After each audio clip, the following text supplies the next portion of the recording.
The news, meantime, that we are tracking, Prime Minister Mark Carney has announced Canada's formal recognition of a Palestinian state.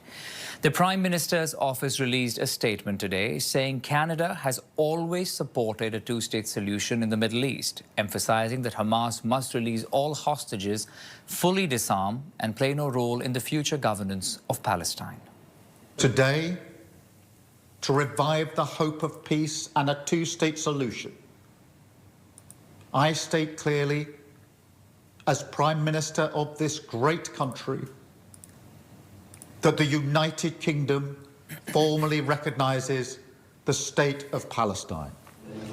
The UK joined Canada in recognising a Palestinian state. UK Prime Minister Keir Starmer saying he's making the move because Israel failed to meet conditions he laid out earlier this year, including reaching a ceasefire agreement. Starmer says the recognition will help to restore peace between Palestinians and Israelis, as well as revive a two-state solution. Australia has also recognised a Palestinian state, joining more than 140 nations worldwide. The leaders of France and Belgium say their officials will recognise Palestine as a state at the United Nations General Assembly. And Israeli Prime Minister Benjamin Netanyahu reacted to the decision to recognise Palestinian statehood, saying that leaders who recognise a Palestinian state following the events of October 7th are rewarding terrorism. And world leaders will be gathering in New York this week for the UN General Assembly. Prime Minister Mark Carney will also be attending, so will US President Donald Trump and Benjamin Netanyahu.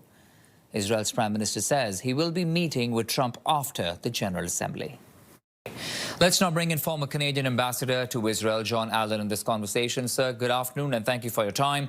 This is a very major development. Talk to us about the timing and the significance and how Canada is taking the lead in G7 in their support towards a Palestinian state. Well, I don't know if Canada's taking the lead. We are working with France, as you indicated, with the UK, with Australia, Belgium, Portugal, etc. And it's good that we're doing it together because it gives it more force when all Western countries and friends of Israel are telling Israel that what is happening in the West Bank in terms of settler violence, settlement expansion, including the announcement of 30,000 new homes being built, is unacceptable and is threatening the concept of a two-state solution, which is something that all Western countries, and previously Israel, have supported for decades. So in that sense, it's extremely important. It's not a panacea, as the Prime Minister has said. It's not going to change things on the ground in Gaza today, unfortunately, and it probably won't change things on the ground in the West Bank.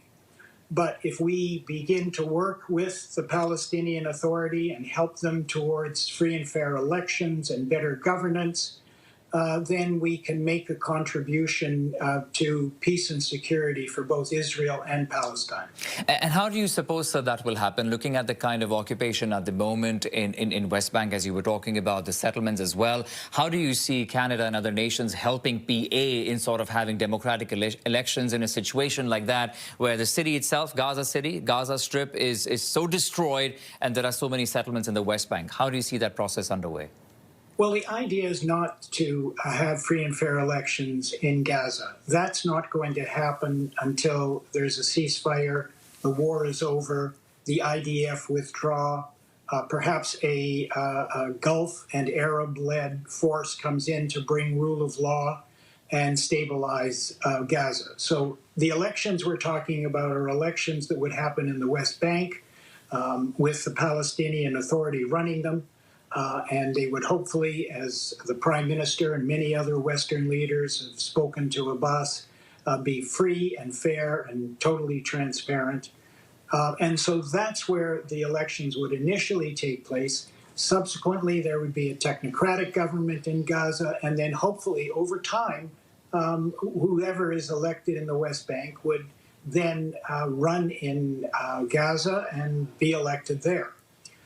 So that's the long-term plan. Right now, Canada and other countries should be doing what they can to assist Mahmoud Abbas, the president of the Palestinian Authority, to get to those elections Hamas-free and open, and allowing young entrepreneurial Palestinians to run and to begin to govern in Gaza, in the West Bank. So looking ahead to the UN General Assembly this week, how do you think talks will go in light of all of this? Well, I think it's going to be a time when various countries can discuss how they can move forward, what they can do to assist the Palestinian Authority. Undoubtedly, there'll be conversations with President Trump, whom, as you know, opposed this.